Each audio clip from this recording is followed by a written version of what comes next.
Good morning. Good morning. সবাই দেখতে পাচ্ছি? স্লাইড দেখা যাচ্ছে? আচ্ছা, আজকে আমি নতুন একটা বিষয়ে কথা বলছি। যদি অনেকে যারা পুরাতন আমার সেমিনার দেখছেন অথবা আমার কথা শুনছেন, এটা হচ্ছে জ্ঞান থেরাপি। জ্ঞান থেরাপি, আর এটা হচ্ছে জ্ঞানোডার্মা। আপনারা জানেন জ্ঞানোডার্মা কি জিনিস? জ্ঞানোডার্মা, জ্ঞান শব্দের অর্থ shining or polishing, polishing or shining. এটা খুব চকচক করছে না? আর ডার্মা শব্দের অর্থ স্কিন, এর গাটা, এর স্কিনটা খুব চকচকে, এর জন্য এর নাম হচ্ছে জ্ঞানোডার্মা। বুঝতে পেরেছেন?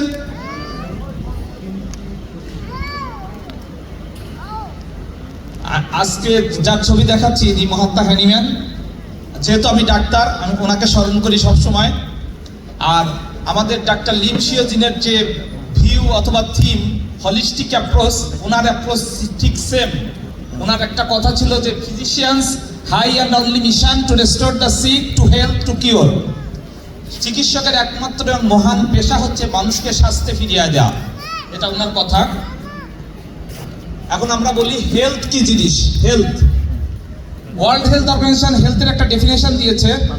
Health is a state of complete physical, mental and social wellbeing. Physical মানে শারীরিক, মেন্টাল হচ্ছে মানসিক, and social wellbeing. Social wellbeing বুঝেন আপনারা? বলেন তো সোশ্যাল ওয়েলবিং কোন জিনিসটা?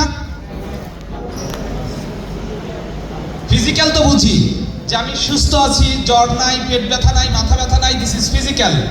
মেন্টাল হচ্ছে যে আমি কাউকে ক্ষতি করি না, কাউকে আমি ক্ষতি করি না। বুঝতে পেরেছেন? এটা হলো মেন্টাল, যে আমি কাউকে কষ্ট দেই না। আর একটা হচ্ছে physical and social wellbeing. Social মানে সামাজিক সুস্থতা। এটা ডিপেন্ড করে ইকোনমির উপরে। যদি আপনার অর্থনৈতিক অবস্থা দুর্বল থাকে তাহলে আপনি সামাজিকভাবে সুস্থ থাকতে পারবেন না। আর এই তিনটাই হচ্ছে হেলথের নিয়ামক। ঠিক ডিজিজও তেমন। ডিজিজ হচ্ছে কিছু কন্ডিশন শরীরের মধ্যে তৈরি হয় যেটা আমাদের স্বাভাবিক ফাংশনকে ব্যাহত করে, যেটা a condition of living body or one or its parts that impair the normal functioning and typically manifesting by distinguishing sign and symptoms. আচ্ছা, এই জিনিসটা হচ্ছে সেল। আমরা বুঝি না সেল? সেল মানে একক। যেমন এই বিল্ডিংটা আছে, বিল্ডিংটার এক একক আছে। একক হচ্ছে কি? আমরা ইটকে একক ধরতে পারি। আমাদের শরীরেরও একক আছে, সেটা হচ্ছে সেল। আর এই সেলটা আছে আমাদের শরীরে কত? 37 trillion different types of cell দিয়ে আমাদের বডিটা গঠিত। কোনটা শক্ত, কোনটা নরম, কোনটা তরল, এরকম সেল দিয়ে আমাদের শরীরটা গঠন করা হয়েছে। সুতরাং এই বিল্ডিং এ যদি ইটগুলো নষ্ট হয়ে যায়, যতই আমি মেরামত করি তাইলে এরকমই ভেঙে ভেঙে পড়বে, তাই না? হবে তো?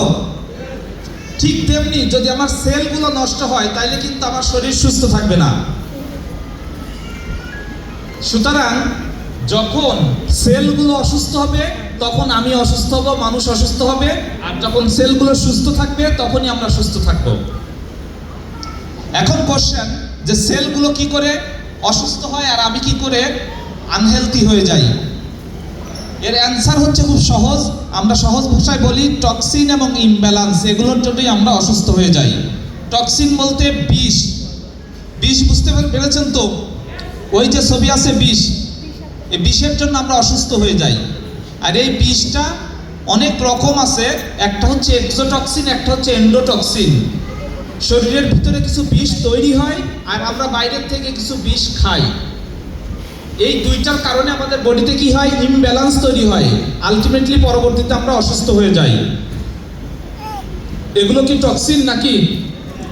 এগুলো আমাদের ঢাকার টক্সিন। এগুলো মনে হয় কুমিল্লাতে নাই নাকি? আছে কুমিল্লায়? ও, আমি ভাবছি আমাদের ঢাকার টক্সিন। দেখেন তো আমাদের ঢাকার নদীর অবস্থা। হ্যাঁ, ওকে, এগুলো কি কুমিল্লায় আছে নাকি? হ্যাঁ, এগুলোই আমরা খাচ্ছি না। এগুলোর মধ্যে কি আছে? টক্সিন আছে, বিষ আছে, ইনসেক্টিসাইড, পেস্টিসাইড, এর মধ্যে হেভি মেটাল দেয়া আছে যেগুলা পোকামাকড়কে মেরে ফেলে, বাট আমাদের শরীরকে স্লোলি অসুস্থ করে ফেলে। ওকে, আর এটার কারণে আমাদের বডিটা ইমব্যালেন্স হয়। এছাড়া আরো কিছু কজ আছে ইমব্যালেন্সের। দেখেন, স্ট্রেস মানে টেনশন, এনজাইটি, এগুলোতে আমরা অসুস্থ হয়ে যাই। Malnutrition, lack of exercise, eating habit, too much eating, too fast eating, too eating fast food, too eating animal food, less eating fruits and vegetables. দেখেন, স্ট্রেস, এটা কি স্ট্রেস নাকি? এরকম থাকলে কি আমরা সুস্থ থাকতে পারবো? একদম ছোট বাচ্চা থেকে একদম সবাই দেখেন স্ট্রেসের মধ্যে আছি। আর স্ট্রেস ম্যানেজমেন্ট করা যায় কি দিয়ে? Prayer is the best stress management theory. Okay, আমরা যেখানেই আছি সেখান থেকেই যদি আমরা প্রেয়ারের মধ্যে ঢুকি তাহলে আমাদের স্ট্রেস ম্যানেজ হয়। হাউ, কিভাবে? সাপোজ ধরেন আমি জানি যে আমাদের সামনে বসা আছেন মিস্টার শাহজাহান সাহেব, ওনার কাছে উনি অনেক টাকা পয়সা আছে। আর আমি যদি যে শাহজাহান সাহেবকে অনেক গুণগান করি যে শাহজাহান সাহেবের মতো লোক হয় না, উনি খুবই ভালো মানুষ, আর ওনার কাছে যখনই চাই তখনই উনি দেন। আর ঠিক এরকম করে যখন আমি পরে আবার যাই জানবো যে ওনার কাছে এই মাত্র মাসের বোনাস তুলে ফেলছে, অনেক টাকা আছে, যা বললাম যে আমার তো এরকম 50,000 টাকা লাগবে, আগে প্রশংসা করছি, উনি কি না দিয়ে পারবে না? পারবে না, দিয়েই দিবে, তাই তো? যে যেহেতু আগে প্রশংসা করেছি। এখন আমি যখন কোনো সমস্যায় পড়ছি তখন আল্লাহর কাছে যাই, যদি আমি ওই রকম ভাবে আল্লাহর প্রশংসা করি যে আল্লাহ তুমি খাওয়াও, তুমি পালো, তুমি সব কিছু করো, আর আমার এইটার সলিউশন দাও, আর আপনি যদি এটা জানি যে আল্লাহ এটা দিতে পারে, তাহলে সলিউশন হবে না? হবে না? স্ট্রেস কমবে না? কমবে না? এই জন্য বলা হয় স্ট্রেসের জন্য prayer is the best stress management theory. Okay, যখন স্ট্রেস থাকবে না তখন কিন্তু একটু সর্দি কাশি জ্বর পেট ব্যথা এগুলো আমাদেরকে অসুস্থ রাখতে পারবে না। রাখতে পারবে? আমরা হেলদি হয়ে যাবো ইনশাআল্লাহ। This is the eating habit, this is the food style. আর এগুলো যখন আমরা খাবো তাহলে ক্রমান্বয়ে আমাদের কি হবে? হার্টের ব্লকেজ হয়ে যাবে, ফ্যাটি লিভার হবে, ডায়াবেটিস হবে, আর তখনই আমরা অসুস্থ হয়ে যাব। এটা আমি আর আপনার বডি না, এর মধ্যে কত যন্ত্রপাতি আছে দেখেন, দামি দামি আছে না এর মধ্যে? আমরা কি এটা জানি না? জানি না? জানি না। একটা আইফোন কিনলেও মাঝে মাঝে এরকম করে ভিজে রাখি না, বৃষ্টি হলে নিজে ভিজলেও আইফোনটাকে ভিজতে দিব না। ইয়েস, হ্যাঁ, বাট এইটা এত দামি দামি যন্ত্রপাতি নিয়ে আসি, এটা কি এরকম যত্ন নেই না? নেই না? যার জন্য কি হয়? আমরা অসুস্থ হই আর ডাক্তারের কাছে যাই, তাই তো? যত্ন না নেওয়ার কারণে কি হয়? রেজাল্ট হচ্ছে আমাদের রোগ প্রতিরোধ ক্ষমতা দুর্বল হয়ে যায়, আমরা বিভিন্ন ধরনের হেলথ ইস্যু নিয়ে ডাক্তারের কাছে যাচ্ছি না? তারপরে ছোট ক্লিনিকে আগে চিকিৎসা করাই, কুমিল্লা থেকে চলে যাই কোথায়? ঢাকায়, আবার ঢাকা থেকে চলে যাই সিঙ্গাপুরে, মাউন্ট এলিজাবেথে, নাকি? লাস্টে come back to the final destination, চিরনিদ্রায়। হ্যাঁ, কারণ আর কিছু করার সুযোগ নাই। এই জন্য ফাদার অফ মডার্ন মেডিসিন উনি বলেছেন কি? Let your food B your medicine and medicine B your food. যদি এমন কোনো জিনিস হতে পারে যে খাবারই ওষুধের মতো কাজ করবে, ওষুধই খাবারের মতো হবে, আসলে কি তাই? আমাদের খাবার কি ওষুধের মতো না ওষুধ খাবারের মতো? ওষুধের গায়ে লেখা আছে শিশুদের নাগালের বাইরে রাখুন, আছে না? দুগ্ধ দানকারী মায়েদের থেকে দূরে রাখুন, আছে? তাইলে ওষুধগুলো খাবার না নাকি? দাদার ওষুধ নাতি খেয়ে ফেলছে, ও আরো 100 বছর বেশি বাঁচবে নাকি? হ্যাঁ, বলছে যে হাসপাতালে নিজে স্টোমাক ওয়াশ করাইতে হবে, ওষুধ বেশি খেয়ে ফেলছে। তার মানে ওষুধগুলো খাবার না। Yes or not? একমত তো? তাইলে আমরা এমন খাবারকে নিতে পারি যেটা ওষুধের মতো কাজ করবে, আবার খাবারের মতো কাজ করবে, বেশি খেলেও যাতে কোনো সমস্যা না হয়। এই ধরনের একটা খাবার এটা সেইটা যেটা আমি প্রথম ছবি দেখাইছিলাম, এইরকম একটা খাবার, সেটা হচ্ছে miraculous king of herbs ganoderma lucidum. Ganoderma lucidum এর একটা বিশাল ইতিহাস আছে। বিশাল ইতিহাস বলছে পুরাণ ইতিহাস, প্রায় 5000 বছরের ইতিহাস আমি বলতে চাচ্ছি, যেটা প্রাচীন কাল থেকেই ব্যবহার হইতো। তখনকার দিনে শুধুমাত্র রাজা খেত। তাদের পৌরাণিক বিশ্বাস ছিল যে এটা খেলে তারা অনেক দিন বাঁচবে। কেন সেটা না, তাদের বিশ্বাস। আর এটা প্রকৃতিতে খুবই কম পাওয়া যেত, 8-10টা পাওয়া যেত। এবং রেইন ফরেস্টে সেই সব সম্রাটরা, সেই সব জারেরা এগুলো কি করতো, সেনাবাহিনী দ্বারা পাহারা দিয়ে এগুলো তারা কালেক্ট করতো এবং তারা খেত, এবং তারা অনেক দিন বাঁচত। এখন বিজ্ঞানের জামানা আসার পরে তখন এটা নিয়ে রিসার্চ শুরু হলো যে এইটার মধ্যে এমন কি আছে খেলে মানুষ বেশি দিন বাঁচবে। তখন দেখা গেল এর মধ্যে আছে প্রায় 400 রকমের মাইক্রো নিউট্রিয়েন্ট, যেগুলো মানুষের সুস্থতার জন্য খুব জরুরি। 400 রকমের 400+ মাইক্রোনিউট্রিয়েন্ট। সবচাইতে বেশি আছে পলিস্যাকারাইড, যেটাকে বলা হয় ডিটারজেনিক ইফেক্ট।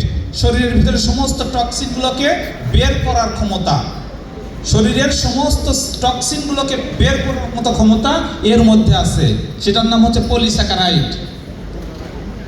এখন প্রকৃতিতে দেখা গেল, রিসার্চের পরে দেখা গেছে সারা দুনিয়াতে প্রকৃতিতে ন্যাচারালি প্রায় 38,000 ভ্যারাইটিস এই গ্যানোডার্মা পাওয়া যায়। কত হাজার ভ্যারাইটি? 38,000।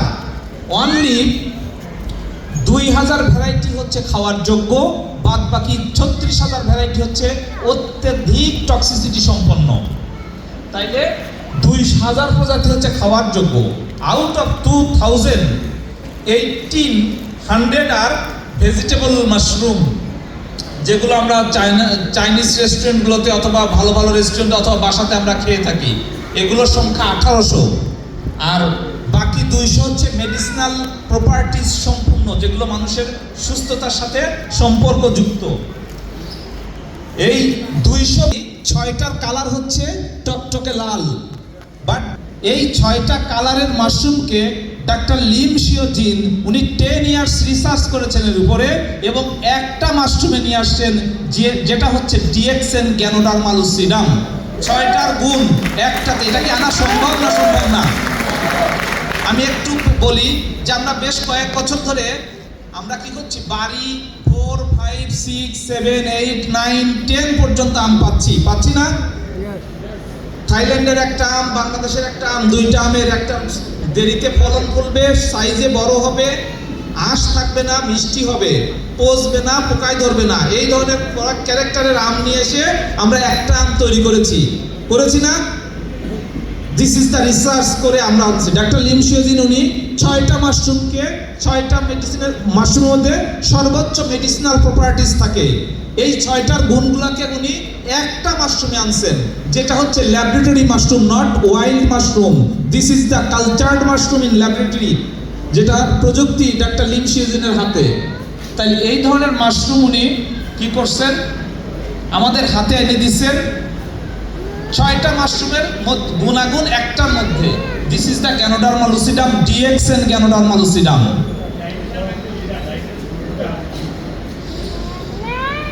এটা কাজ কি দেখেন, এর মধ্যে আছে পলিস্যাকারাইড, সেল ক্লিনজিং করে পলিস্যাকারাইড। এটা মেইন কাজ হচ্ছে দেখেন, toxin cleanser, basic nutrition, system regulator and immune booster. আমরা তো ইমিউনিটি খুব ভালোভাবে টের পেয়েছি করোনার সময়, যে ইমিউনিটি একটা ফ্যাক্টর। দেখেন ইমিউনিটি বুস্টার হিসেবে কাজ করে এই গ্যানোডার্মা লুসিডাম। দেখেন এখানে কি আছে, no toxin, no side effect, even prolonged use.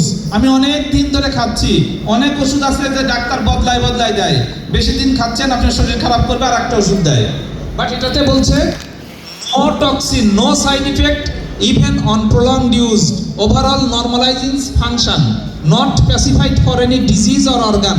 কোনো অর্গান অথবা কোনো ডিজিজের জন্য নির্দিষ্ট না, আমার পুরো বডিটাকেই ও হেলদি করবে। এই জন্য একে বলা হয় মিরাকল মাশরুম অথবা কিং অফ অল হার্বস, সমস্ত হার্বসের রাজা। দেখেন হু ক্যান ইউজ, আমি প্রথমেই বলছিলাম যে ওষুধের গায়ে কি লেখা থাকে, যে প্রেগনেন্ট মাদারদের দেওয়া নিষেধ, আছে না এরকম? দেখেন আমার এটাকে প্রেগনেন্ট মাদার খেতে পারবে? পারবে। একদম স্মল চিলড্রেন ওরা খেতে পারবে? স্কুল গোয়িং চিলড্রেন ওরা খেতে পারবে? ইয়ং পিপুল ওরা খেতে পারবে? ম্যারিড কাপল ওরা খেতে পারবে? ওল্ড পিপুল ওরা খেতে পারবে? সিক পিপুল ওরা খেতে পারবে? তাইলে কি এটা খাবার না ওষুধ? আবার ওষুধের কাজও তো করবে নাকি? করবে না? ওকে, এটা বুঝছেন তো স্লাইডটা? প্রচুর রিসার্চ আছে এর উপরে। দেখেন দ্য ম্যাজিক মাশরুম বলা হয়েছে, ম্যাজিক মাশরুম। আরো কি আছে? Ganoderma cure all disease. Mushroom a new focus on drug research. Mushroom May stop the cancer cell multiplying in cancer treatment, hepatic and renal prophylactic effects, in the treatment of hypoglycemia, cholesterol synthesis inhibitors. This is our product. All are tasked by Ganoderma lucidum. সমস্ত প্রোডাক্টের মধ্যে আমাদের Ganoderma lucidum এর ছোঁয়া আছে, আছে নাকি নাই? তাহলে এটাকে আমরা খেতে চাই না চাই না? চাই। এখন এই গ্যানোডার্মার দুইটা টাইপের হয়, আমরা বলি একটা আরজি আর একটা GL. RG that means matured mushroom, এর বয়স হচ্ছে 90 দিন। 90 দিন হলে এর কিছু অভিজ্ঞতা সম্পন্ন কিছু ইনগ্রেডিয়েন্ট যোগ হয়। যাদের বয়স বেশি তারা অনেক অভিজ্ঞতা সম্পন্ন হয় না? আবার ছোটবেলায় কিছু ভালো গুণাগুণ থাকে, বড় হলে ওগুলো আর থাকে না, আছে না এরকম? তো এর বয়স হচ্ছে 90 দিন, এর মধ্যে অনেক ইনগ্রেডিয়েন্ট থাকে। আবার যখন ও শিশু ছিল, ওর বয়স যখন 18 দিন, তখন ওর নাম হচ্ছে জিএল। এর মধ্যে কিছু ইনগ্রেডিয়েন্ট থাকে যেটা বড় হওয়ার সাথে সাথে নষ্ট হয়ে যায়। তাইলে আমরা এটা দুই উপায়ে কালেক্ট করি। একটা শিশু অবস্থায় যখন বয়স 18 দিন, আর যখন বয়স 90 দিন তখনকে ম্যাচিউর অবস্থায় কালেক্ট করি। দুইটা হইলে আমাদের মাশরুমের পুরা কমপ্লিট মাশরুম হয়ে যায়। ক্লিয়ার? এটাই আরজি আর এটাই জিএল। আরজি ফর ডিটক্সিফিকেশন আর জিএল ফর রিজেনারেশন করতে হয়। সেলগুলো নষ্ট হয়ে যাচ্ছে, যদি আমরা এই জিএলটা খেতে পারি তাহলে সেলগুলো রিজেনারেশন হতে পারে, তাইলে আমার চেহারাটা আবার চকচক করবে, নাইলে ভেঙে যাবে, যাবে না এরকম? যদি আমি আরজি আর জিএল খাই তাহলে কি হবে? টক্সিন দূর হবে, প্লাস যে সেলগুলো নষ্ট হয়ে যাচ্ছিল সেগুলো আবার রিজেনারেট করবে, তাইলে আমি অনেক সুস্থ থাকবো, অনেক হেলদি থাকবো। ক্লিয়ার? দিস ইজ জ্ঞানোথেরাপির জিস্ট। এখন এই জ্ঞানোথেরাপি দিয়ে আমাদের অনেক প্রোডাক্ট হয়, যেমন ধরেন আমাদের কর্ডিসেপস হয়। কর্ডিসেপসটা আলাদা একটা গ্যানোডার্মা থেকে হয়, special type of mushroom. Black coffee হচ্ছে, এটা দিয়ে আমরা পেস্ট ব্যবহার করি। আমরা যে বাজারে যে পেস্ট ব্যবহার করি এই পেস্টগুলো কেমিক্যাল পেস্ট। কেমিক্যাল পেস্ট বুঝতে পেরেছেন তো? ফ্লোরাইড যুক্ত। পরে ফ্লোরাইড ওরাল কার্সিনোমা তৈরি করতে পারে। এখন আবার পেস্টে লেখা শুরু করছে ফ্লোরাইড মুক্ত, বাট আর এক ফ্লোরাইড ওর মধ্যে দেওয়া আছে যেটা আমাদের শরীরের মধ্যে ক্ষতিকারক, কারণ এগুলো কেমিক্যাল পেস্ট। বাট ডিএক্সএন তৈরি করে জ্ঞানোজি, প্রিপেয়ার্ড ফ্রম গ্যানোডার্মা এক্সট্রাক্ট থেকে তৈরি করে, যেটা যদি খেয়েও ফেলি তাও পেটের জন্য উপকার, আর দাঁত মাজলে দাঁতের জন্য উপকার। Yes or not? আমাদের বাচ্চারা অনেক সময় পেস্ট খেয়ে ফেলে, ফেলে নাকি? ফেলে তো? আমরাও খাই, কারণ আমরা ব্রাশ করার সময় পুরাটা ধুয়ে ফেলতে পারি না, কিছুটা দাঁতের ফাঁকে ফাঁকে থেকে যায়, যেটা আমাদের পেটে চলে যায়, খাবারের সাথে যায় না। তাইলে আমাদেরও কি এই পেস্ট ব্যবহার করা উচিত না উচিত না? গুড। আচ্ছা, আমাদের সাবান আছে, আমাদের মাসাজ অয়েল আছে, ট্যালকম পাউডার আছে, এগুলো আমাদের কাছে অ্যাভেলেবল, যেগুলো ডিএক্সএন গ্যানোডার্মা থেকে আমরা এগুলো এক্সট্রাক্ট থেকে তৈরি করে থাকি। আমাদের কান্ট্রি ম্যানেজার স্যার বললেন যে অবশ্যই স্পিরুলিনা তৈরি হচ্ছে, আমরা অবশ্যই খুব তাড়াতাড়ি স্পিরুলিনা পেয়ে যাব, কর্ডিসেপস পাবো, মাইক্রোভেজি পাবো, সবগুলো আমাদের এখানে অ্যাভেলেবল পাবো। ওকে, এখন কথা হচ্ছে যে আপনারা কি রেডি? আমাদের ফ্যাক্টরি রেডি, বাট আপনারা রেডি কিনা?